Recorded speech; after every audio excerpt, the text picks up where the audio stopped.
Esta semana se han conocido unas declaraciones del cardenal Miller, prefecto de Doctrina de la Fe.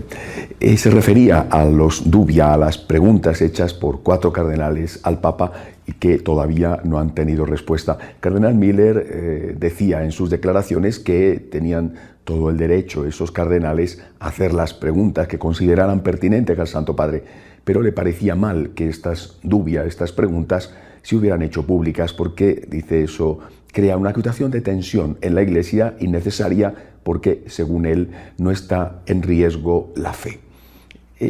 Junto a estas declaraciones, unos días antes, el cardenal Burke, uno de los firmantes de esas 4 preguntas, había hecho también otras diciendo que, fuera como fuera, si no había respuesta, se iba a producir la reprobación pública del pontífice. Como ven, estamos entrando en una situación donde el conflicto se acentúa y donde parece que el escenario es una especie de todos contra todos. Esto, como decía la semana pasada, a mí me produce un gran dolor. Ya no quiero entrar en quién tiene razón.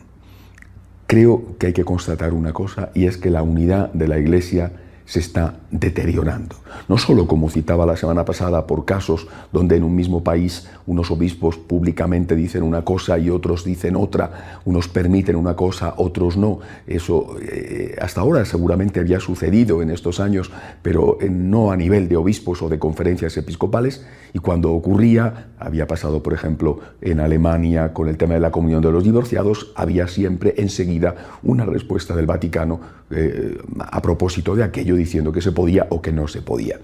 Pero no es solamente esto, digo, estamos ante el riesgo de romper la unidad de la Iglesia. Y este es un riesgo, creo yo, creciente. Es un tema tan importante la unidad que realmente es una nota significativa de la Iglesia y la considero esencial. El Señor, poco antes de salir ya de donde había hecho la última cena, camino del Huerto de los Olivos, pronunció eso que se llama la oración sacerdotal o el testamento de Jesús, y le pidió al Padre precisamente por la unidad. Padre, que todos sean uno, como tú y yo somos uno, para que el mundo crea. Es decir, la unidad es la base de la efectividad apostólica.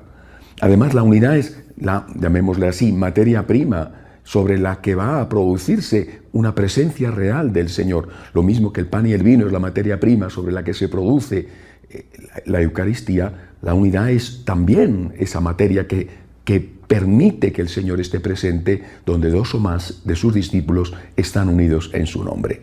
Si falla la unidad, ¿cómo vamos a hablar de catolicidad si en un sitio se dice una cosa y en otro otra? Y si no hay unidad y no hay catolicidad, ¿cómo vamos a hablar de santidad? Si unos consideran que ser santo es esto y otros consideran que ser santo es lo otro.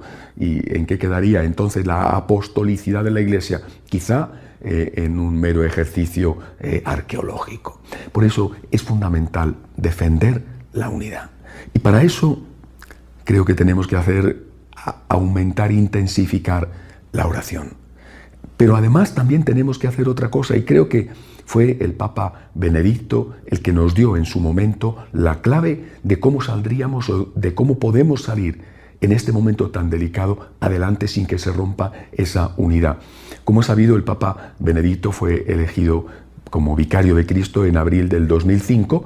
Pocos meses después, diciembre de ese mismo año, tuvo su primer discurso a la Curia Vaticana. Es digamos, el discurso ad intra. Después viene en enero el discurso a los embajadores acreditados ante la Santa Sede. Pero en ese discurso, normalmente el pontífice toma el pulso de cómo está la situación interna de la Iglesia.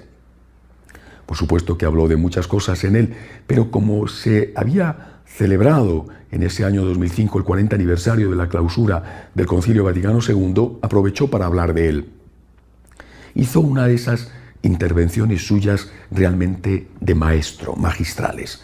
Habló de que el Concilio Vaticano II se había interpretado por algunos con lo que él denominó una hermenéutica, es decir, una clave de interpretación, una hermenéutica de ruptura, de discontinuidad, como si la Iglesia empezara con el Concilio Vaticano II. Incluso, dijo, estos llegaban a despreciar los propios textos conciliares porque consideraban que eran fruto de un consenso, de un pacto, y que no representaban el auténtico espíritu del concilio.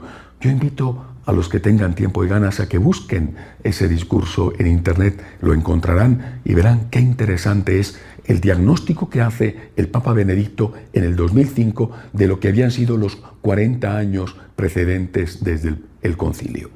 Y dijo que el concilio realmente tenía que haberse interpretado, y en algunos casos, por supuesto, así se hizo, con una hermenéutica, una clave de continuidad o de reforma, que para él era lo mismo. ¿Qué significaba? Que se asumía lo anterior, que no se despreciaba lo anterior, mientras que la hermenéutica de ruptura creaba una iglesia postconciliar, teórica, que incluso, dice el Papa, desprecia el propio concilio porque lo considera fruto de un pacto. La hermenéutica de continuidad o de reforma asume todo lo anterior, lo asume y, por supuesto, como ha hecho la Iglesia, siempre da un paso adelante, pero sin despreciarlo, sin destruirlo, evitando que se creen esas dos iglesias preconciliar, postconciliar, que terminaría, y así llevamos, por desgracia, 50 años en este momento, terminarían por generar un cisma. Hay que evitar eso. Y repito, creo que es el Papa Benedicto el que nos da la clave sobre cómo tenemos que actuar ante la exhortación apostólica Amoris Laetitia. En la exhortación hay muchísimas cosas muy bonitas, muy buenas, muy enriquecedoras. Creo que hasta los más encendidos de sus críticos lo tienen que reconocer así, y si no es que no lo han leído.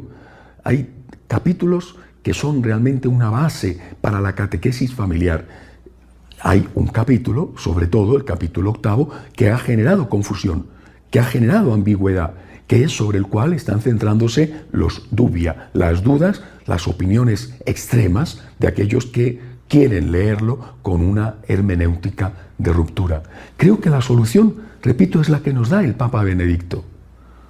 Aceptemos todo lo positivo, que es muchísimo, que hay en la Amoris Laetitia, y aquello que es conflictivo, eso interpretémoslo, leámoslo, apliquémoslo con una hermenéutica de continuidad. Es decir, teniendo en cuenta que ningún papa va a despreciar las enseñanzas de los papas anteriores, porque estaría creando un precedente para que el siguiente despreciara las enseñanzas que él mismo está dando.